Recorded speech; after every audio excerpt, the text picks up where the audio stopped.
Hello dear friends, स्वागत है आप सभी का आपके अपने यूट्यूब चैनल SD एजुकेशन पर। आज है 19 नवंबर 2024 और हम बात करेंगे रेगुलर की तरह आज के most important current affairs question के बारे में। जैसा कि आप सभी लोग जानते हैं, हम अपने इस वीडियो में आने वाले जो भी एग्जाम्स हैं उनमें जो इंपॉर्टेंट करंट अफेयर्स के क्वेश्चन पूछे जाते हैं उन सभी क्वेश्चन को यहाँ पर कवर किया जाता है। साथ ही साथ उन क्वेश्चन के क्या कुछ इंपॉर्टेंट पॉइंट बनते हैं, इंपॉर्टेंट फैक्ट बनते हैं, उन सभी फैक्ट्स को भी यहाँ पर क्लियर किया जाता है। तो अगर आप वीडियो पर पहली बार आए हैं तो प्लीज़ वीडियो को लाइक करें, वीडियो को अपने दोस्तों के साथ अधिक से अधिक शेयर करें और हमारे चैनल को सब्सक्राइब करें। बढ़ेंगे हम आगे की तरफ और सबसे पहले प्रश्न की तरफ बात करते हैं। तो आज का हमारा जो सबसे पहला प्रश्न है वो है, हाल ही में PM मोदी जी किस देश की पहली यात्रा पर गए हुए हैं? यानी कि प्रधानमंत्री मोदी जी किस देश की पहली यात्रा पर अभी हाल ही में गए? तो ए ऑप्शन है नाइजीरिया, बी ऑप्शन है अल्जीरिया, सी ऑप्शन है ओमान और डी ऑप्शन है भूटान। तो इस प्रश्न का सही जवाब है ऑप्शन नंबर ए, यानी प्रधानमंत्री मोदी जी नाइजीरिया देश की पहली यात्रा पर गए हुए हैं। डिटेल में बात करें तो आगे बढ़ते हैं, डिटेल में बात करते हैं। प्रधानमंत्री मोदी जी 16 नवंबर को नाइजीरिया दौरे के लिए रवाना हुए। वे राष्ट्रपति अहमद टिनुबू के न्योते पर पहली बार नाइजीरिया जा रहे हैं। यानी नाइजीरिया के जो राष्ट्रपति हैं अहमद टिनुबू, इन्होंने मोदी जी को इनवाइट किया है वहां आने के लिए और इसीलिए पहली बार मोदी जी नाइजीरिया दौरे के लिए रवाना हुए हैं। यह किसी भारतीय प्रधानमंत्री का 17 साल में पहला नाइजीरिया दौरा है। यानी कि कोई भी भारतीय प्रधानमंत्री 17 साल में पहली बार नाइजीरिया दौरे पर जा रहा है। मोदी जी से पहले साल 2007 में जो उस समय के तत्कालीन प्रधानमंत्री थे डॉक्टर मनमोहन सिंह जी, इन्होंने नाइजीरिया का दौरा किया था। ये नाइजीरिया के दौरे पर गए हुए थे और उसके बाद अब जाकर के प्रधानमंत्री मोदी जी नाइजीरिया गए हुए हैं। बात करें तो प्रधानमंत्री जी 2 दिवसीय दौरे के बाद वो ब्राज़ील और गुयाना भी जाएंगे। यानी कि 2 दिवसीय दौरा रहेगा इनका नाइजीरिया में, फिर 2 दिवस के बाद ये ब्राज़ील और गुयाना भी जाएंगे। आगे अगर बात करें नाइजीरिया की, तो नाइजीरिया आया है तो ये अफ्रीकन देश है, अफ्रीकन कंट्री है नाइजीरिया, जिसकी राजधानी होती है अबूजा। यानी कि जो नाइजीरिया है इसकी राजधानी होती है अबूजा। क्षेत्रफल है इसका 9,23,769 वर्ग किलोमीटर, ये इसका क्षेत्रफल है। वर्तमान में जो जनसंख्या है वो है 23 करोड़। प्रमुख भाषा है यहाँ की अंग्रेजी, हौसा और योरूबा, ये प्रमुख भाषाएं यहाँ पर बोली जाती हैं। बात करें तो भारत की तरह नाइजीरिया की जो संस्कृति है वो विविधताओं वाली है। यानी कि सांस्कृतिक विविधता देखने को मिलती है नाइजीरिया में भी। यहाँ पर 250 से अधिक जातीय समूह रहते हैं और यहाँ 500 से ज़्यादा भाषाएं बोली जाती हैं। तो ये नाइजीरिया के बारे में कुछ इंपॉर्टेंट फैक्ट थे। अगले क्वेश्चन की तरफ बढ़ते हैं। अगला क्वेश्चन है हमारा, हाल ही में डोनाल्ड ट्रंप ने किसे प्रेस सेक्रेटरी बनाया? यानी हाल ही फिलहाल में डोनाल्ड ट्रंप जो कि अमेरिका के राष्ट्रपति बनकर के आए हुए हैं, इन्होंने प्रेस सेक्रेटरी किसे बनाया हुआ है? तो ये ऑप्शन है लिज ट्रस, बी ऑप्शन है रोनाल्ड जिगलर, सी ऑप्शन है कैरोलिन लेविट और डी ऑप्शन है सूसी विल्स। तो इस प्रश्न का सही जवाब है ऑप्शन नंबर सी, यानी कैरोलिन लेविट जो है इनको डोनाल्ड ट्रंप ने प्रेस सेक्रेटरी बनाया हुआ है। यानी कह सकते हैं व्हाइट हाउस का प्रेस सेक्रेटरी इनको बनाया हुआ है। वहाँ का यानी अमेरिका का जो राष्ट्रपति भवन होता है उसे व्हाइट हाउस के नाम से जानते हैं। तो व्हाइट हाउस के प्रेस सेक्रेटरी जो है वो कैरोलिन लेविट को बनाया है, आप यहाँ देख सकते हैं।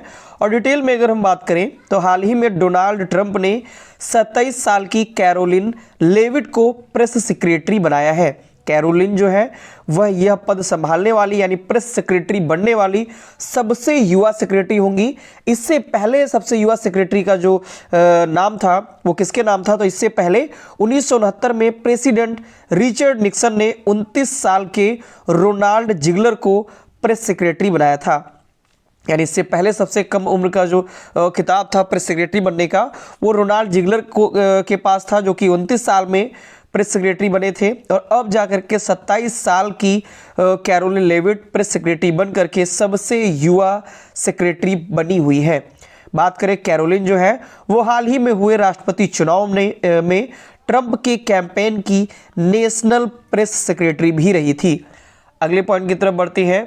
प्रेस सेक्रेटरी आया है तो इसके बारे में हम बात कर लेते हैं। तो अगर हम बात करें कि जो व्हाइट हाउस प्रेस सेक्रेटरी है इसका काम क्या होता है, तो व्हाइट हाउस से जो प्रेस सेक्रेटरी होते हैं तो रोजाना व्हाइट हाउस में पत्रकारों के लिए प्रेस ब्रीफिंग कराना यानी प्रेस कॉन्फ्रेंस के लिए समय निकालना, राष्ट्रपति और कैबिनेट के कामकाजों की जानकारी देना यानी कैबिनेट क्या कुछ कर रहा है, जो राष्ट्रपति हैं वो क्या कुछ कर रहे हैं, इनके कामकाजों की जो जानकारी है वो देना, राष्ट्रपति के जो शेड्यूल होते हैं और विदेशी दौरे की जो जानकारियां होती हैं ये सभी, और साथ साथ राष्ट्रीय और अंतर्राष्ट्रीय मुद्दों पर राष्ट्रपति का जो स्टैंड है वो रखना, ये सभी जो प्रमुख मुद्दे होते हैं ये प्रेस सेक्रेटरी काम करते हैं। राष्ट्रीय और अंतर्राष्ट्रीय मुद्दों पर जो राष्ट्रपति का स्टैंड होता है इसको भी रखना, इस पर बातचीत करना भी प्रेस सेक्रेटरी का काम होता है। तो इस प्रकार से जो प्रेस सेक्रेटरी होता है वो राष्ट्रपति के लिए या व्हाइट हाउस के लिए एक महत्वपूर्ण भूमिका निभाता है। अगले प्रश्न की तरफ बढ़ते हैं। अगला प्रश्न है हमारा, हाल ही में कौन दुनिया के ऑल टाइम ग्रेट मुक्केबाज 19 साल बाद बॉक्सिंग रिंग में उतरे। यानी ये भी हमको एक अनोखी बात देखने को मिली कि 19 साल के बाद दुनिया के ऑल टाइम हिट रहने वाले ग्रेट मुक्केबाज जो है वो बॉक्सिंग रिंग में उतरे। हालांकि ये हार गए लेकिन फिर भी बहुत ही दिलचस्प मुकाबला देखने को हमको मिला बॉक्सिंग में। तो कौन रहे? तो ए ऑप्शन है ड्वेन जॉनसन, बी ऑप्शन है जैक पॉल, सी ऑप्शन है माइक टाइसन और डी ऑप्शन है केविन मैकब्राइड। तो इस प्रश्न का सही जवाब है ऑप्शन नंबर सी यानी माइक टाइसन दुनिया के ऑल टाइम ग्रेट मुक्केबाज 19 साल बाद बॉक्सिंग रिंग में उतरे थे। डिटेल में अगर हम बात करें तो आप यहाँ देख सकते हैं माइक टाइसन, और ये जिनसे लड़े यानी जिनसे मुकाबला रहा वो मुकाबला रहा जैक पॉल के साथ। हालांकि माइक टाइसन हार गए, जैक पॉल जीते, लेकिन जो मुकाबला देखने को मिला बहुत ही दिलचस्प मुकाबला देखने को मिला। दुनिया के ऑल टाइम ग्रेट मुक्केबाज माइक टाइसन 19 साल बाद रिंग में उतरे। कब? तो 16 नवंबर 2024 को ये दिलचस्प मुकाबला देखने को मिला। उनका जो मुकाबला रहा वह 31 साल छोटे 27 साल के जो अमेरिकी बॉक्सर हैं जैक पॉल, उनसे यह मुकाबला इनका रहा। मुकाबला जो हुआ वो 16 नवंबर को टेक्सास, अमेरिका के टेक्सास के AT&T स्टेडियम में ये मुकाबला हुआ। जैक पॉल ने यह जो मुकाबला है वो यह जो मैच है वो 78 से 74 अंकों के साथ में ये जो मुकाबला है वो जीता, यानी कि जैक पॉल विजेता रहे। माइक टाइसन हार गए इसमें, लेकिन बहुत ही दिलचस्प मुकाबला ये देखने को हमको मिला हुआ था। अगले क्वेश्चन की तरफ बढ़ते हैं। अगला प्रश्न है हमारा, हाल ही में किस खिलाड़ी ने एक कैलेंडर ईयर में 3 T20 शतक लगाने वाले पहले क्रिकेटर बने? यानी कौन से खिलाड़ी हैं जो एक कैलेंडर ईयर का मतलब सभी लोग जानते हैं जनवरी से लेकर के दिसंबर तक का जो टोटल 12 महीने होते हैं कैलेंडर ईयर के नाम से जाने जाते हैं। तो इस कैलेंडर ईयर में 3 T20 शतक लगाने वाले पहले क्रिकेटर कौन बने? तो ए ऑप्शन है संजू सैमसन, बी ऑप्शन है रिंकू सिंह, सी ऑप्शन है विराट कोहली और डी ऑप्शन है महेंद्र सिंह धोनी।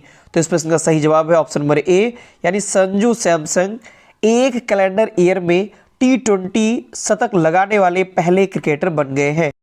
डिटेल में अगर हम इनके बारे में बात करें तो संजू सैमसन एक कैलेंडर ईयर में 3 T20 शतक लगाने वाले पहले क्रिकेटर बने। तो कब? 15 नवंबर को जोहान्सबर्ग के न्यू वॉन्डर्स में बल्लेबाजी का इन्होंने नया रिकॉर्ड बनाया, यानी जो ये रिकॉर्ड इनका बनकर के आया तो वो 15 नवंबर को जोहान्सबर्ग में जो मुकाबला हुआ उसके दौरान ये जो रिकॉर्ड है इनका बनकर के सामने आया। इन्होंने चौथे T20 मैच में 56 गेंदों में 109 रनों की शानदार पारी खेलकर अपने करियर का तीसरा T20 शतक जड़ा। सैमसंग जो है वो एक ही T20 सीरीज में 2 शतक लगाने वाले दूसरे खिलाड़ी भी बन गए हैं, यानी कि एक ही T20 सीरीज में 2 शतक बनाने वाले दूसरे खिलाड़ी भी ये बने हुए हैं। अगले प्रश्न की तरफ बढ़ेंगे। अगला प्रश्न है हमारा, हाल ही में रणजी ट्रॉफी में एक पारी में सभी 10 विकेट लेने वाले तीसरे बॉलर कौन बने? यानी कि अभी रणजी ट्रॉफी मैच खेला गया, इसके अंतर्गत एक ही मैच के अंदर पूरे के पूरे 10 विकेट लेने वाले तीसरे बॉलर कौन बन गए? तो ए ऑप्शन है प्रेमांशु चटर्जी, बी ऑप्शन है शॉन रोजर, सी ऑप्शन है अंशुल कंबोज और डी ऑप्शन है इनमें से कोई नहीं। तो इस प्रश्न का सही जवाब है ऑप्शन नंबर सी यानी अंशुल कंबोज रणजी ट्रॉफी में एक पारी में सभी 10 विकेट लेने वाले तीसरे बॉलर बन गए हैं। डिटेल में हम बात करें तो ये हरियाणा के तेज गेंदबाज अंशुल कंबोज ने रणजी ट्रॉफी मैच में केरल के सभी 10 विकेट लेकर के इतिहास रच दिया। उन्होंने केरल के शॉन रोजर को भी आउट किया और साथ ही साथ पूरे के पूरे एक पारी के मैच में सभी 10 विकेट इन्होंने ले लिए। पहली पारी में कंबोज ने अपने 30.1 ओवर में 49 रन देकर पूरे 10 विकेट इन्होंने हासिल किए। अंशुल कंबोज रणजी ट्रॉफी में एक पारी में सभी पूरे के पूरे 10 विकेट लेने वाले ये तीसरे गेंदबाज बन गए हैं। पहले गेंदबाज कौन बने थे? तो पहले बने थे प्रेमांशु चटर्जी, रणजी ट्रॉफी से थे ये, और ये पहले खिलाड़ी बने थे जो कि एक ही पारी में 10 के 10 विकेट इन्होंने लिए हुए थे। अगले प्रश्न की तरफ बढ़ते हैं। अगला प्रश्न देखा जाए तो हाल ही में भारत ने किसे अपना एयर डिफेंस सिस्टम दिया हुआ है? तो आप आर्टिकल में देख सकते हैं, हालांकि क्वेश्चन नहीं है, ऐसे ही यहाँ पर बताया गया है कि भारत ने किस देश को अपना एयर डिफेंस सिस्टम दिया। तो भारत ने आर्मेनिया देश को अपना एयर डिफेंस सिस्टम आकाश, जिसका नाम है, ये सौंपा हुआ है, ये दिया हुआ है। डिटेल में अगर हम बात करें तो भारत ने डिफेंस एक्सपोर्ट यानी रक्षा निर्यात में आर्मेनिया को पहली आकाश वेपन सिस्टम जो बैटरी है वो भेजी हुई है। आकाश जो है वो मीडियम रेंज का सतह से हवा में मार करने वाला मिसाइल डिफेंस सिस्टम है, यानी कि ये सरफेस टू एयर है, सतह से हवा में मार करने वाला ये मिसाइल डिफेंस सिस्टम है।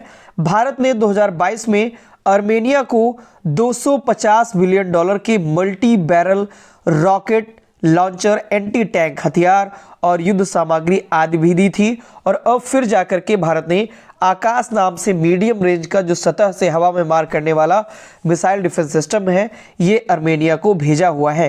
अगले प्रश्न की तरफ बढ़ते हैं। अगला प्रश्न है हमारा, हाल ही में किसे Satyajit Ray life time achievement पुरस्कार से सम्मानित किया गया है? यानी Satyajit Ray life time achievement पुरस्कार किसे दिया गया? तो ए ऑप्शन है फिलिप नॉयस, बी ऑप्शन है सूसी विल्स, सी ऑप्शन है माइक वोल्टज, डी ऑप्शन है एरिक हेनरी। तो इस प्रश्न का सही जवाब है ऑप्शन नंबर ए, यानी फिलिप नॉयस को इस बार का Satyajit Ray life time achievement पुरस्कार से सम्मानित किया गया है। पिछले वर्ष की बात करें यानी 2023 की अगर बात करें तो ये माइकल डगलस को दिया गया था, माइकल डगलस को दिया गया था, और इस बार का फिलिप नॉयस को दिया जाएगा। आप यहाँ पे आर्टिकल में भी देख सकते हैं Satyajit Ray life time achievement award. तो वेटरन फिल्म मेकर फिलिन नॉर्क honoured with Satyajit Ray life time achievement award.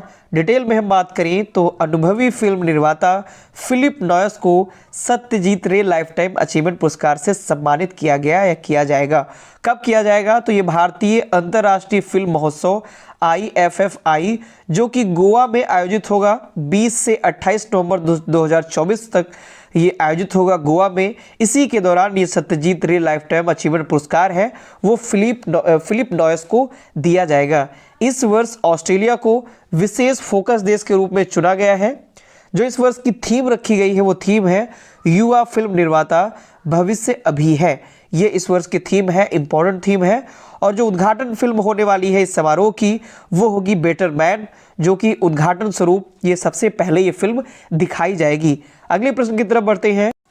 अगला प्रश्न है हमारा, हाल ही में किस देश ने क्रिस इवांस को पहले गुलामी विरोधी आयुक्त नियुक्त किया है? यानी कि कौन सा देश है जिसने क्रिस इवांस को पहले गुलामी विरोधी आयुक्त नियुक्त किया? तो कंफ्यूजन मत होगा, क्रिस इवांस है ये अधिकारी हैं, ये हॉलीवुड मूवी के एक्टर नहीं है, पहले ही कंफ्यूजन दूर कर दूं। तो ये एक अधिकारी है वहाँ के और इनको गुलामी विरोधी आयुक्त नियुक्त किया है। तो ए ऑप्शन है अफगानिस्तान, बी ऑप्शन है उत्तर कोरिया, सी ऑप्शन है ऑस्ट्रेलिया और डी ऑप्शन है जापान। तो इस प्रश्न का सही जवाब है ऑप्शन नंबर सी, यानी ऑस्ट्रेलिया देश ने क्रिस इवांस को पहले गुलामी विरोधी आयुक्त नियुक्त किया हुआ है। डिटेल में अगर हम बात करें तो ऑस्ट्रेलिया ने क्रिस इवांस को अपना पहला एंटी स्लेवर कमिश्नर नियुक्त किया है। ये पूर्व सीनेटर और मानवाधिकार अधिकारी हैं, यानी कि इससे पहले ये पूर्व सीनेटर रह चुके हैं और मानवाधिकार अधिकारी के पद पर भी ये कार्य कर चुके हैं। अटॉर्नी जनरल यानी कि वर्तमान में अब इनको एंटी स्लेवर कमिश्नर नियुक्त किया गया है।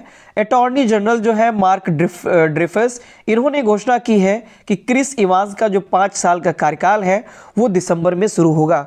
इसका जो उद्देश्य होगा वो उद्देश्य है आधुनिक दासता से लड़ने के लिए सरकार, व्यापार और समाज में प्रयासों को मजबूत करना, ये इसका प्रमुख उद्देश्य है। अगले क्वेश्चन की तरफ बढ़ेंगे, नेक्स्ट और लास्ट क्वेश्चन की तरफ। हाल ही में कौन 2024 के लिए WTA विश्व की नंबर 1 टेनिस खिलाड़ी बनी हुई है? तो ए ऑप्शन है अरियाना साबालेंका, बी ऑप्शन है पीवी सिंधु, सी ऑप्शन है साइना नेहवाल और डी ऑप्शन है ईगा स्विटेक। तो इस प्रश्न का सही जवाब है ऑप्शन नंबर ए, यानी अरियाना साबालेंका जो है वो 2024 के लिए WTA विश्व की नंबर 1 टेनिस खिलाड़ी बन गई हैं। डिटेल में अगर हम बात करें तो यूएस ओपन चैंपियनशिप और बेलारूस की ये खिलाड़ी हैं अरियाना साबालेंका।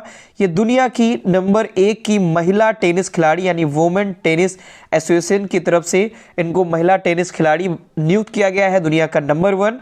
ये पोलैंड की ईगा स्विटेक को पीछे छोड़ते हुए बेलारूस की खिलाड़ी हैं अरियाना साबालेंका। ये दुनिया की नंबर 1 महिला टेबल टेनिस खिलाड़ी बन गई हैं। तो ये थे आज के हमारे मोस्ट इंपॉर्टेंट करंट अफेयर्स के क्वेश्चन। आशा करता हूँ आपको क्वेश्चन पसंद आए होंगे। क्वेश्चन के साथ साथ जो इंपॉर्टेंट फैक्ट बताए गए वो भी आपको पसंद आए होंगे। तो अगर आपको ये वीडियो पसंद आती है तो प्लीज़ वीडियो को लाइक करें, अपने दोस्तों के साथ वीडियो को अधिक से अधिक शेयर करें और हमारे चैनल को सब्सक्राइब करें। धन्यवाद।